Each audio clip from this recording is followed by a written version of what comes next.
የቤት ውስጥ ቆጣሪ መስራት ኦፍ ኮርስ በቤት ቆጣሪ ለሚሰራ ሰው የመጀመሪያ የሚመከረው እነዚህ ሁለቱ ናቸው።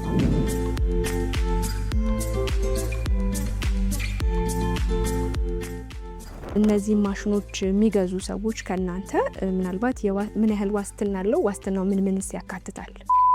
የተለያዩ የቢዝነስ ስልጠናዎችን እንዲሁም ደግሞ ማሽነሪዎችን የምታገኙበት መናሃል ትሬዲንግ ነው የሚገኘው። ያሉትን የቢዝነስ ስልጠና አይነቶች እንዲሁም ደግሞ አንድ ቢዝነስ ለመጀመር ምን ያህል መነሻ ካፒታል ያስፈልጋል የሚለውን በዛሬ ቪዲዮ ወደ እናንተ እያደረስ ቆይታ ማደርገው እኔ ኤደን ነኝ። ቻናላችን ደግሞ ገበያ ዞን ነው። አሁኑኑ ሰብስክራይብ እያደረጋችሁ አብራችሁን ቆዩ። ሰላም፣ እንዴት አለክ? ሰላም ነው አለን ይመስገነው። እንግዲህ ዛሬ ወደ እናንተ ጎራ ያለው በቤታቸው ውስጥም ሆነ እንዲሁም ደግሞ ተመርቀው ስራ መስራት የግል ቢዝነሳቸውን መስራት ለሚፈልጉ በአነስተኛ መነሻ ካፒታል የሚሆኑ የስራ ዘርፎች እንዲሁም ስልጠናዎች እናንተ ጋር እንዳሉ ሰምተን የመጣ ነው። ራስህንና ድርጅታችሁን በተወሰነ አስተዋውቀን። ጥሩ። ስሜ መሐመድ ብር ይባላለሁ። የመናሃል ስራ አስኪያጅና ባለቤት ነኝ። ለእነሱም ፍቃደኞች ነን። መልካም። እንግዲህ መናሃል በውስጡ ምን አይነት ስልጠናዎችን እንዲሁም ደግሞ የስራ ዘርፎችን ለሰልጣኞች ይሰጣል? መናሃል ከ7 በላይ ዘርፎች ላይ በደንብ እየሰራ ይገኛል። የመጀመሪያው ፕላስቲክ ዘርፍ ላይ ነው። ፕላስቲክ መፍጫ፣ ሃይላንድ መፍጫ እንዲሁም በዲተርጀንት የፈሳሽ ሳሙና፣ ደረቅ ሳሙና፣ አጃክስ እንዲሁም የፔፐር ባግ፣ ዘንቢል ባግ፣ ሸራ፣ የሻማ ሌሎችም በቃ ሆም ቢዝነስ ያሉት እነ ሹራብ እንደዚህ የእደ ጥበቦችን ጭምር እንሰራለን። መልካም። እንግዲህ ዛሬ የትኛውን ነው የምታሳየን ከነዚህ 7 ዘርፎች ውስጥ? ምናልባት የደረቅ ሳሙና ፈሳሽ ሳሙና ብናይ ጥሩ ነው ያስባል። ደስ ይለኛል። እሱን ለተመልካች ላድርስ። ጥሩ። አሁን እኛ ጋር የሚገኙት በትንሽ ገንዘብ ቤት የሚጀምሩ ስራዎች አንዱ ደረቅ ሳሙና በቤት ማምረት ነው። ያለምንም ኤሌክትሪክ ፍጆታ በቤት ቁጭ ብለው እቺ በምታክል ቦታ ማለት 1 ሜትር በ1 ሜትር በምታክል ቦታ ብቻ ማምረት የሚችሉበት ደረቅ ሳሙና ማምረቻ ሞልድ፣ ባትራው ከነከተሉ እንዲሁም በራሳቸው ብራንድ ሰርተው ሳሙናው ላይ ስታምፕ እያደረጉ ወደ ገበያ የሚገቡበት የቢዝነስ አይነት ነው። እችኛዋ ሚኒመም ከነ ካፒታሉ ስልጠና ማህተም ይሄን የምታውቁት እቃ በአንድ ላይ 50 ሺህ ብር በ50 ሺህ ብር መነሻ። ስለዚህ ይሄኛው እቃ ምንም አይነት የኤሌክትሪክ ፍጆታ አይጠይቅም። በእጅ ወይም ደግሞ በማኑዋል የሚሰራ ነው ማለት ነው። ምናልባት እችኛዋ ሚክሰር ኬሚካሎቹ ለማዋሃድ እንጠቀማት ይሆናል። ያ ማለት ይሄ ምንም ኤሌክትሪክ ኮስት አያደርግም፣ አይፈጅም፣ ኮንሱም አይወስድም። ያ ማለት ኤሌክትሪክ ተጠቀምን ካልን እቺ ልንጠቀም እንችላለን። ይሄ ደግሞ ቤት ማንኛውም ሰው ለቀለም ለተለያየ ነገር ይጠቀማት ሚክሰር ነች። ከዚህ የተሻለ ኤሌክትሪክ አይወስድም። ስለዚህ ይሄ እንደ ማሽን ምንም ኤሌክትሪክ አይወስድም። በማኑዋል የሚሰራው ቦታም እንደምታይ አይፈጅም። ስለዚህ ለማር 50 ሺህ ያልነው ግን ግልጽ ለማድረግ ያክል ማህተም ተማሪው በራሱ ሳሙና ላይ የሚያትመው ማህተም በራሱ የሚያስቀርጸው እንደምታያቸው እንደዚህ ነው። አንድ ሁለተኛው ስልጠና ይሰጣል። የ4 ቀን ስልጠናው 2 ቀን ቲዮሪ 2 ቀን ተግባር ከዛ ፈተናና አሳይመንት አለ። ያንን ሰርቲፊኬት የምንሰጣቸው ይሄን በተማሩ መሰረት ከ50% ውጤት ሲያመጡና ተግባር ደግሞ ሳምፕል ሰርተው ሲያመጡ የሳሙናው ጥራትና ፒኤች ተለክቶ ካለፈላቸው ሰርቲፊኬት ይሰጣቸዋል ማለት ነው። በጣም ጥሩ። ምን አይጨምርም? ኬሚካል አይጨምርም። ኬሚካል ግን እንዳቅማቸው ይገዛሉ። የ100 ሺህ፣ የ10 ሺህ፣ 20 ሺህ እንደ የሰው አቅም ይገዛሉ ማለት ነው። ጥሬ ዕቃውን ሳይጨምር ስልጠና ጥሬ ዕቃ ሳይጨምር ጥሬ ከጨመር ለምሳሌ ጥሬ ዕቃ አንደኛ ገበያው በግል ፍላሽት ያደርጋል። ሁለተኛ ደግሞ የኔና ያንቺ አቅም እኩል ሊሆን ይችላል። እኔ በ100 ሺህ ብር ካፒታል ሊጀምር ይችላል፣ ያኛው በ20 ሺህ ሊጀምር ይችላል። ስለዚህ ኬሚካል በራሳቸው እንደ አቅማቸው ይገዛሉ ማለት ነው። መልካም። እንግዲህ ይሄ ማሽን በአንድ ጊዜ ስንት ሳሙናዎችን ማምረት ይችላል? ጥሩ። ባትራችን መነሻችን የምትሆነው እችኛዋ ናት። ይሄ ማለት እኛውን የሰራ ነው ውስጡ ያለችው በ200 ግራም ሳሙና። የአንድ ሳሙና ገበያ ላይ ያለው የተለመደ 200 ግራም ነው። ከፍሲ 250 ነው። በ200 ግራም ሳሙና ከ100 እስከ 125 ሰው ሳሙና በአንድ ጊዜ ያመርታሉ። የሚል ያለ ከ100 እስከ 125 ፍሬ። ከዛ ይሄ ከተሰራ በኋላ እነዚህ የሳሙናውን ዲስታንስ ለክተን ፍሌክሲብል ናቸው። እንደምንፈልገው ሳሙና እንትን ይረዝማሉ፣ ይጠባሉ። ይሄኛ ማስፋት ማጣው ስለምንችል በምንፈልገው ልክ 200 ግራም ከሆነ 250 ከሆነ ከፍ እያደረጉ በዚህ ይቆርጣሉ ማለት ነው። ስለዚህ በቀን በአንድ ጊዜ ማለት እንደ ሰው ፍጥነት በቀን 2 ጊዜ ከሰራ 200፣ 3 ጊዜ ከሰራ 300። ግን ይሄን ቢጨምሩትም ይችላል። ኦኬ። ፓትራውን መጨመር ይችላል። ከጨመሩ እኛ የምንሰጠው ነው ያወራ ነው እንጂ እንደዚህ ጋር ያለውን ፓትራ ይሄን ፓትራ 5-6 ፓትራ ቢያደርጉ በአንድ ጊዜ 500ም 1000ም ሊያመርቱ ይችላል። ባትራም ብቻ መጨመር። ይሄ በጣም ጥሩ አማራጭ ነው። እነዚህ የምታያቸው ኬሚካሎች እዚሁ ተግባሮች ሲማሩ የሚያዩበት ነው። ከመውጣታቸው በፊት ይሄን ከመውሰዳቸው በፊት አንድ ፍሬ ወይም ሁለት ፍሬ ፍርቱን ያክል ሳሙና ሰርቶ ይወጣሉ። የሚገዙት ኬሚካሎችም እዚህ አንዳንድ ኬሚካል ስለሚያዩና ስለሚያገኙ አይቸገሩም ማለት ስልጠናው ተግባርን እንክሉድ ያደረገ ነው ሲባል በተግባር ሳሙና አውጥተው እስከ መሄድ ነው። ስለዚህ የሚያስፈልጉ ኬሚካሎች፣ ጥሬ እቃዎች፣ ኢኩፕመንቶች፣ ቱልሶች በሙሉ እዚሁ እናሳያቸዋለን። በዛው መልኩ ይገዛሉ። እነዚህ ኬሚካሎች የባር ሶፕና የክድ ሶፕ ማምረቻ ኬሚካል ሳምፕል ዲስፕሌይ ናቸው። ስለዚህ የራሳቸውን የመጀመሪያዋን ሳሙና አምርተው ነው አይተው ነው የሚሄዱት። እነሱ ሳምፕል ሲያመጡ በዛ ተመሳሳይ መሆን አለበት ጥራቱም ማለት ነው። በጣም ጥሩ። እንግዲህ ቀጣይ ደግሞ የምናየው የትኛው ማሽን ነው? ቀጣይ በደረቅ ሳሙና ደረጃ ከጎኑ ያለው ይሄኛው ቴብል ማለትም ወደ ካርቶን የሚከቱበት ቴብል ነው። ይሄኛው ደግሞ ከተር ነው። በአንድ ጊዜ 8 እስከ 10 ፍሬ ሰሚ አውቶማቲክ ነው። በኮምፕረሰር ነው ያቺን ኦን ኦፍ ማድረግ የሚቆርጡበት። ያኛው ደግሞ ፕሎደር ነው። ፓስታ ተቀያሪ፣ ሞልድ ተቀያሪ ፕሎደር አለው። የመጀመሪያው ክፍል ሚክሰር ነው። ቀጥሎ የምናየው ሁለተኛውን በኤሌክትሪክ የሚሰራውን አነስተኛ የምትባለው ማሽን ነው። በኤሌክትሪክ የመጀመሪያ ትንሹ የምንለው ነው። በካፓሲቲ ሳይሆን በሞተር መጠን 2 ሞተር ብቻ ያለው ይሄኛው ከተር ነው። እንደምናየው የሚሰራው በኮምፕረሰር 25 ሊትር እስከ 50 ሊትር ኮምፕረሰር ኖሯል። ከሞቀ በኋላ ኮምፕረሰር ይችኛዋን ኦን እና ኦፍ በማድረግ ይሄን ከት እናደርጋለን። እንዴት ነው የምንቆርጠው? ሳሙናችን ሞልድ ይሄ ነው የመጨረሻው ትፑቱ። በዚህ በሞልድ ነው የሚሄደው። ከተጠቀለ በኋላ እዚህ ሲደርስ መቁረጥ ነው። ይሄ ከተር ነው። በአንድ ጊዜ ከ8 እስከ 10 የሚቆርጥ ባለ 25 ሊትር ኮምፕረሰር እስከ 50 ሊትር ኮምፕረሰር ያው ይችላል። መቀረጃችን ነው። ይሄኛው ከተቆረጠ በኋላ ወደ ገበያ ወደ ካርቶን መግባት ነው። ይሄኛው ደግሞ ሞልድ ነው። እቺኛዋ ገመድ ዳይሬክት ማሞቂያ ናት። ሳሙናው ሲመጣ ሙቆ መልሶ መውጣት ስላለበት ዳይሬክት ማሞቂያ ናት። ይሄ ሞልድ ነው። ሞልዶቹ ይቀያየራሉ እንደየ የምንፈልገው የሳሙና አይነት። ደግሞ ተከፈለግን እቺ ሞልድ እዚህ ጋር ነው የምንቀይረው። ባለ ሀዲድ እቺኛዋ ናት። ሀዲድ ብለን የምንለው የነዚህን አይነቶቹ ማለት ነው። ባለ ሀዲድ ይሄኛው ነው። ሳምፕል ስለምትወስዱለት ከዛ ተጨማሪ ግራሙ ከፍና ዝቅ ማድረግ ካስፈለገን አሁን ሞልዳችን የሞልዱን ቲክነስ ስለወድዝን ሰፋ ጠበብ እያደረገን እንሰራበታለን ማለት ነው። ከዛ ይሄኛው ፕሉደር ነው። የዚህ ዓላማው ምንድነው? ከሚክሰር የወጣውን ኬሚካል በዚህ በስክሩ አማካኝነት እየተገፋና እየታፈነ ወደዚህ ሄዶ ሞልድ ነው እንዲወጣ ነው። ከዛ መሀል እንዲለሳልስ ከፈለግን እቺ ፓስታ መቀየሪያ ናት። እቺ ተፈታና ሞልዶ ፓስታ ይገባል። ኬሚካሉ ሊኩዊድ አለው፣ ጀል አለው፣ ዱቄት አለውና ያንን ባንድ አዋህደን በፓስታ መልክ የተዋሃደ የተጣራ የጠነከረ አውቶፑት ለማውጣት ይሄን ቀይረን ፓስታ እናደርጋለን። ቅድሚያ መልሰን ይሄኛውን እናሰርለታለን ማለት ነው። ይሄ ብሎደሩ ስራው ይሄ ነው፣ ፓስታ ማድረግና ሳሙና አውርዶ ማውጣት ማለት ነው። አቅሙ ስንመለከት ኤሌክትሪኩ አሁን እንደየ ሰው ኤሌክትሪክ ቆጣሪ መጠን አሁን የቤት ቆጣሪ ኮን ያለው 7.2 ነው ብዙ ጊዜ ቤት ቆጣሪ የሚባሉት። ስለዚህ የሁለቱ ሞተር ያን የቆጣሪ መጠን መያዝ አለበት። እቺ ሚንስ 4 ኪሎዋት ኦር 3 ኪሎዋት ይሆናል። ወይም ሽፍት የሚሰሩ ከሆነ ግን 5.5 መጠቀም ይችላል። 5.5 ስለዚህኛ 5.5 ስለዚህኛ ሁለቱ በአንድ ለመጠቀም ግን ይግድ ያስችላል። በሽፍት ነው የምንሰራቸው ማለት ነው። በየተራ ከሰራን እንችላለን። ይሄኛው ሚክሰር ነው። ያው ሚክሰር ማለት ጥሬ እቃውን ማቀላቀል። ለምሳሌ እንዳልኩሽ ኬሚካል ውስጥ ዱቄት አለ፣ ውሃ አለ፣ እንጀል አለ። ተጣብቆ ወይም ሳይዋሃድ እንዳይቀር በደንብ አድርጎ ሚክስ ማድረግና ማቀላቀል ነው ስራው። ይሄም የካፓሲቲ ዲናሞ መጠን ያን ያክል ነው። የወሰዱ እንደምታየው ሲንግል ፌዝ ነው። ሁለቱም ከሲንግል ፌዝ የሚሰሩ ናቸው። በቤት ቆጣሪ መስራት ኦፍ ኮርስ በቤት ቆጣሪ ለሚሰራ ሰው የመጀመሪያ የሚመከረው እነዚህ ሁለቱ ናቸው። ሚክሰሩ አለ። ከዚህ ደግሞ ቀጣዩ ሂደት ወደዚህ ነው የሚሄደው። ከዛ ደግሞ ሂደቱን የሚጨርሰው እዛኛው ማሽን ላይ ነው ማለት ነው። እዛ ጋር ነው ያለው። በጣም ጥሩ። እንግዲህ እንደነገርከኝ እነዚህ በሲንግል ፌዝ ወይም በቤት ቆጣሪ መስራት የሚችሉ ማሽኖች ናቸው። ዋጋቸውስ ምን ያህል ነው እነዚህ? አሁን ይሄኛውን ባለ እንደየ ኪሎዋቱ ከፍና ዝቅ ይላል።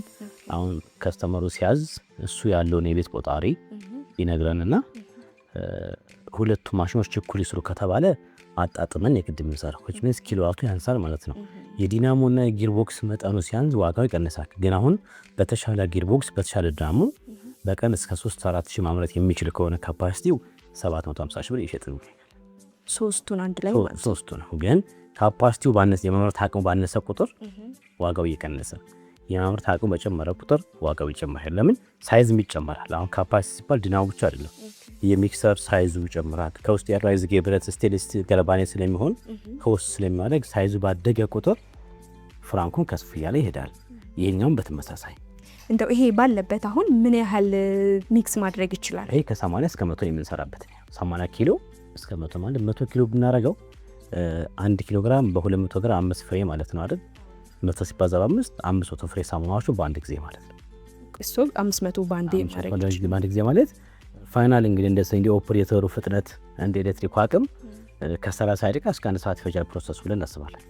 እንደው ይሄ ያለው የኪሎ መጠን መነሻ ነው ወይስ ደግሞ ሰዎች ከዚህ በታችን ቢፈልጉ በዛ ልክ መስራት ትችላላችሁ? አሁን ለተማሪዎች 10 ኪሎ ማሳያው ነው። ለተማሪዎች አሁን 10 ኪሎ አሳያለሁ። 10 ኪሎ ምክንያቱም ሳምፕላይዝ ሆኖ እንግዲህ የሚጠበቅባቸው 10 ኪሎ ማሳያቸው ነው። ስለዚህ እስከ 10 ኪሎ ባለው መጠን መጠቀም ይችላሉ። ወደ ሰዓት ስናመጣው በአንድ ሰዓት 500 ፍሬ ሳሙናዎች ማምረት ይቻላል እንደማለት ነው።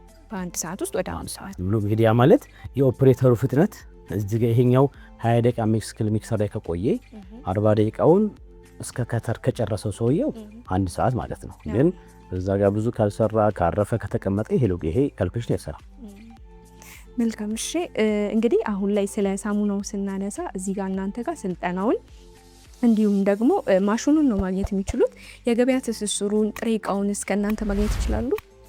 እኛ ጋር አሁን ሰፊ ነው ስራውና በአውሶስ ምን አድርጋቸው አሉ ከኛ ጋር የላሱ ያገናኘ የምንሰራቸው አሉ። ኬሚካል አክቹሊ አለኛ ጋር ካርቶን፣ ሌሎች የሚያስፈልጉ ነገሮችን በሌላ ሰው ጋር ፋብሪካዎች ጋር ሊንኬጅ ፈጥረን ለእነሱ ልንልካቸው። ገበያ ትስስሩን በተመለከተ ልናላቅ የምንችለው እኛ ማስታወቂያ ነው ማለት እኛ ጋር ማሽን ወስዶ ጥሩ የተሰሩ ካሉ ማስታወቂያ አብረን ማሽን ሲወስዱ ቢዝነስ ፕላንና ፕሮፖዛል ስለምንሰጣቸው እዛው ላይ ያው እንሰራላቸዋለን። ቼ ነው ቢዝነስ ፕላኑ ላይ ማርኬቱ ማንጋት ፈላጊ ነው ለማን ይወሰድ የሚል ዲቴል የሆነ እንሰጣቸዋለን ከማሽን ማኑዋል በተጨማሪ። ስለዚህ በቀላሉ መሸጥ ይችላሉ። ግን እኛም እንደምናደርገው ጨረታ በሚኖር ጊዜ ብዙ ምርት ያለው ከስተመር እየተቀበልን መሸጥም እንችላለን፣ ማገናኘትም እንችላለን። ግን ይሄን ያው ቃል አንገባም አለ ነው ያው እንደ እድል አለ እንደ ኦፕሽን እንደ አማራጭ አለ። በጣም ጥሩ። እንግዲህ መሐመድ ቀጣይስ የምናየው የትኛውን ነው? ቀጣይ የምናየው አሁንም ይሄኛው ማሽን ነው የምናየው። እንግዲህ ይሄኛው ማሽን ቀደም ብለን ካየነው ምን ለየት የሚያደርግ ነገር አለው? ጥሩ። ይሄኛው በኤሌክትሪክ የሚሰራው እንደምታየው ከመነሻው በሲንግል ፌዝ ነው የተወሰደው። አቅሙ ቤት ቆጣሪ መሆን ይችላል። ነገር ግን ይሄ 4 የማሽን ክፍሎች ነው የያዘው። በማሽን ደረጃ የቅድሙ 2 ነው ያየነው ሚክሰርና ፕሎደር ላይ። እዚህ ግን ሚክሰር፣ ሚለር፣ ደብል ፕሎደር ነው ያለው። ስለዚህ አንደኛ የካፓሲቲው ይለያያል። ይሄ ማምረት አቅሙ እስከ 10 ሺህ ሊሆን ይችላል። 1-2 ኤሌክትሪክ የሚወስደው ፍጆታ ይሄ ከፍ ይላል። በቤት ቆጣሪ ለመስራት ይሄ በሽፍት ነው መስራት ያለበት፣ በአንድ ጊዜ ሊሰራ አይችልም። ይሄ ሚክሰር ነው። ከ50 እስከ 80 እስከ 100 ኪሎ ግራም ሚክስ የምናደርግበት ሚክሰራችን ነው። ብቻውን 4 ኪሎዋት ሚኒመም መሰራት አለበት፣ ወይም 5.5 ኪሎዋት መውሰድ አለበት አቅም። ይሄ አልቲሜት ጎሉ እንደዛኛው ኬሚካሎቹን በደንብ ማዋሃድ ብቻ ነው የዚህ ስራ። ስለዚህ ከዛኛው የሚለየው አንደኛ በማሽን ብዛቱ በዲናሞና ጊርቦክስ መጠኑ፣ 2 በማምረት አቅሙ ይለያያል፣ 3 የሳሙና ጥራት በመጨመሩም ይለያያል። ያን ስናነሳውን ይሄኛው ሚደር ይባላል። ሚደር ማለት መዳመጥ። 3 ዶሮዎች አሉ እዚህ ጋር 3 መዳመጫዎች አሉ። ይሄ ማለት ከዚህ የወጣውን ኬሚካል ይዳምጠዋል። ሲዳምጠው ምን ያደርጋል? ኬሚካሎች በጣም ስስና ጠንካራ ይሆናሉ። ሳሙናችን ትራንስፓረንት እንዲሆን ያደርገዋል። ሻይን ያደረገ ሳሙና እንድናመርት፣ በውሃ ቶሎ ፍርስ የማይል ጠንካራ የሆነ ሳሙና እንድናመርት ይረዳናል። ስለዚህ ኳሊቲውን ይጨምራል ማለት ነው። ስለዚህ ሚለር ካለ የሳሙናውን ጥራትም ይጨምረዋል ማለት ነው። አንድ ሻይን የሳሙናን ፓራሜትር ነው። አለማለቅ፣ ጥንካሬ፣ ዳንሲቲም የሳሙና አንዱ ፓራሜትር ስለሆነ የሳሙና የተሻለ ምርት የሚረዳን አንዱ የማሽን ክፍል ሚለር ይባላል። ነገር ግን ማሽኖች በተጨመረው ቁጥር የኤሌክትሪክ መጠናቸው ከፍ ይላል፣ ገንዘባቸውም ከፍ እያለ ይሄዳል። ምናልባት ቅድም የጠራነው ገንዘብ ለሁለቱ ብቻ ሊሆን ይችላል ማለት ነው። ይሄኛውስ አሁን ባለበት ምን ያህል ኪሎ ሚክስ ማድረግ እንዲሁም ደግሞ መጨረሻ ላይ ሳሙና ማውጣት ይችላል? ይሄኛው ከ80 እስከ 50 እኛ የምንሰራበት 25 ነው። ተማሪ ግን እስከ 80 እስከ 100 ማለት ይችላል። እስከ 100 ኪሎ ግራም መስራት ይችላል። 100 ኪሎ ግራም ማለት በ200 ግራም ሳሙና 500 ፍሬ ማለት ነው። ሚለር ማሽን መኖሩ ደግሞ የሳሙናውን ጥራትም ደረጃውን ከፍ ያደርገዋል ማለት ነው። ሚክሰራችን የመጀመሪያ ስቴፓችን ነው። ከዛ በመቀጠል ሚለሩ ሚልክ ካደረገ በኋላ ወደ 3ኛ ወደ ፕሎደራችን የሚሄድበት ሁኔታ ነው ያለው። ፕሎደር በደንብ እናያለን። እዛ ላይ ምንድነው የሚከናወነው? እዛ ያየነው 2 ፓርቶች ነበሩ። ከሚክሰሩ ወጣው ሚለር ገብቶ ተዳምጧል። ከተዳመጠ በኋላ እዚህ ፕሎደር ውስጥ ይገባና በስክሩ አማካኝነት እነዚህ ቀዳዳዎች በጣም ፓስታ ቀጫጭ የሆነ ፓስታ ቀዳዳዎች አሉ። ያ ማለት ኬሚካሉ ተጣርቶ የምንፈልገው ኬሚካል ብቻ ለስልሶና ቆንጆ ሆኖ በፓስታ መልክ በዚህ በኩል ይወጣል ማለት ነው። ይሄ አንደኛ የማይፈለጉ ባዕድ ነገሮች ካሉ ወደ ኋላ እንዲመልሱ ያደርጋል፣ አያልፍም ማለት ነው። ለምሳሌ የሚሰራ ሰው የስክሪፕቶ ክዳን ቢገባበት ወደ ውስጥ ብይ ቢገባው ነገር የሚጎዳ ነገር ቢገባ ግብአቱ ወደ ውስጥ ሊመጣ አይችልም፣ ወደ ኋላ ይመልሰዋል ማለት ነው። ሌላው ደግሞ ስለተዳመጠ በጣም በቀጭኑ የተፈተለ ጽድት ያለ ትራንስፓረንት የሆነ ግብአት በዚህ እናገኛለን። የዚህ ጥቅሙ ምንድነው? ከሚለር በኋላ ለዋናው ፕሮደር ስራ ማቅለል፣ የለሰለሰና የተጣራ ግብአት ማውጣት ነው ይሄኛው ስራ። ከዛ ከዚህ ወጣው መጨረሻ ላይ ወደ መጨረሻው ፕሮደር ይገባና በስክሩ አማካኝነት እየተገፋ እቺ ማቀዝቀዣ ናት፣ ውሃ ይሞላል። የሞቀ ፓርቱ እየቀሰቀዘ እንዲሁም ደግሞ ይሄኛው ዘይት ይከተትበትና በዘይቱ እየፈላ እየሞቀ ለስላሳ የሆነ ሳሙና በዚህ መልክ ሞልዶቹን እየቀያየርን በዚህ መልክ ሳሙናችን እናወጣለን ማለት ነው። ፋይናሊ እነዚህ ማህተሞች ናቸው፣ ይታሰራሉ እንደየ ፍላጎቱ። እዚህ ብናስራቸው ሳሙናው ሲገፋ ወደ ሮል እያደረገ እየጻፈበት ይሄዳል ማለት ነው። ስለዚህ ማህተም ያለው ይሄ ደግሞ እንደቅድሞ ከተር ነው፣ ኮምፕረሰር አለው እዛ ጋር ኦን ኦፍ እያደረግን መቆረጥ የምንችልበት ክፍል ማለት ነው። አጅስተብል ነው አይደለ? በምንፈልገው ልክ መሆን ይችላል። ከተሩ ሞልዱ አሁን ይሄ እኛ ሰራ ነው በዚህኛው በ9 ሴንቲሜትር ነው አንድ ሳሙና ርቀቱ። ግን ሰምበዲ ይሄ ማቴሪያል መቀየር ይችላል። ወይም ደግሞ ፍሌክሲብል ዘመጀመር እንዳየነው አይነት ከተር ፍሌክሲብል ስንፈልግ የምናረዝመው ስንፈልግ የምናጠበው ከተር ማድረግ ይቻላል። በጣም ጥሩ። እንግዲህ የዚህ ኤሌክትሪክ ፍጆታው እንዴት ነው? ይሄኛው ሰርፌስ ከሆነ አውቶማቲክ በአንድ ሊሰራ ይችላል። ሰርፌስ ማለት ከ24 ኪሎዋት በላይ ያለው ሰው እዛ ጋር 4 ኪሎዋት ብንጠቀም ሚኒመም 4 ሁለቱ ላይ 16 ኪሎዋት ሲጠቀም ይኖራል። ከዛ አውቶማቲክ ካረግ ነው። ከሰው ንክኪዎች ከሆነ የሚገጠሙ ሁለት ማሽኖች አሉ፣ ኮንቬየር ቤልት የሚባሉ ከሚክሰሩ ወደ ሚለር የሚያመጣ አንድ አለ፣ ከሚለር ደግሞ ወደ ፕሎድ የሚወስድ አለ። ስለዚህ ከ20 ኪሎዋት በላይ ያለው ሰው ፉል አውቶማቲክ ከሰው ንክኪ ውጪ መጠቀም ይችላል። እስከ 20 ኪሎዋት ይፈልጋል። ግን በሽፍት የሚሰራ ከሆነ አሁንም በቤት ቆጣሪ መስራት ይችላል። በቤት ቆጣሪ ሲባል ሁለቱም ብቻ ናቸው እኩል መስራት የሚጠበቅባቸው።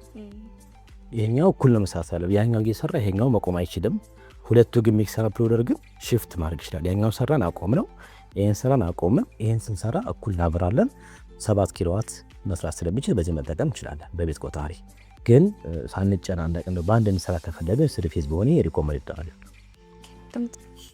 ቀደም ብዬ ሳልጠይቅህ የቀረውት ሀሳብ ምናልባት እንደ መነሻ ካፒታሉ እንደዚህ ነው ስንል አሁን ላይ የገበያውን ማርኬት መጥቀስ ብትችል ደስ ይለኛል። አንድ ሳሙና ይሄን ያህል ነው፣ በዚህ ቢሰሩ ደግሞ ይሄን ያህል ነው ትርፋማነቱ ማለት ነው። እሱ አሁን የተለያየ ጋፕ አላቸው ዋጋ። ለምሳሌ ፎርሙላ ስናወጣ አንድ ደረቅ ሳሙና በ3 ግብአት፣ በ4 ግብአት፣ በ5 ግብአት፣ በ6 በ7 ሊሰራ ይችላል።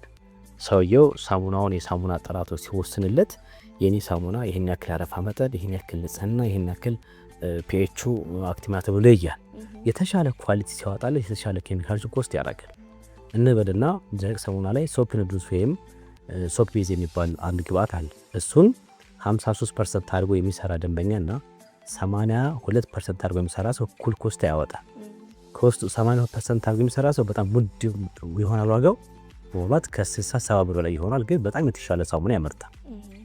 53% አድርጎ የሚሰራ ሰው ደግሞ ከዛኛው ሰው ኳሊቲው ትንሽ አነሰ ሆኖ ዋጋው ግን እስከ 40 ብር ሊወድ ይችላል። ስለዚህ የሳሙና ዋጋ የሚወሰነው ሰውየው በሚገባ ስልጠናውን አቴንድ ካረገ በኋላ የሳሙና ጥራቱን የሚሸጥበትን አካባቢ ደንበኛውን ታሳቢ አድርጎ ፎርሙላውን ክሬት ያደረገው ነው እንጂ አሁን ላይ ሆነን ይሄን ያክል ማለት አንችልም።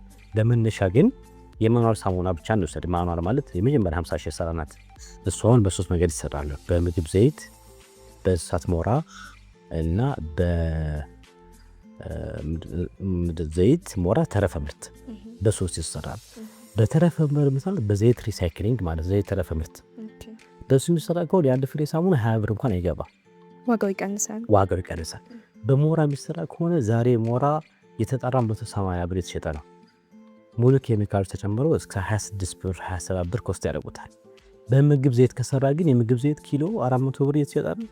ስለዚህ በምግብ ዘይት ከሰራ ከ46 ብር በላይ ኮስት ያደርጋል ማለት ነው። ስለዚህ ደረቅ ሳሙና ለማምረት ዋጋው ምን ወስዶ ነው?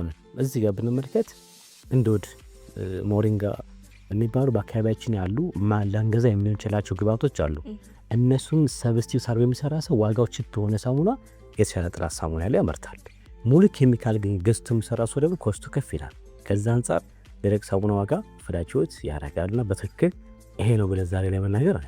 ስለዚህ ግብአቱ ላይ ወይም ጥሬ ዕቃው ላይ ዲፔንድ ያደረገ ስልጠናው ሲሰለጥን መጠቀም እንደምችል ነገራል። ኦፕሽኑ ይሄን መጠቀም ይችላል፣ ይሄን መጠቀም አትችልም ተብሎ ይነገረዋል።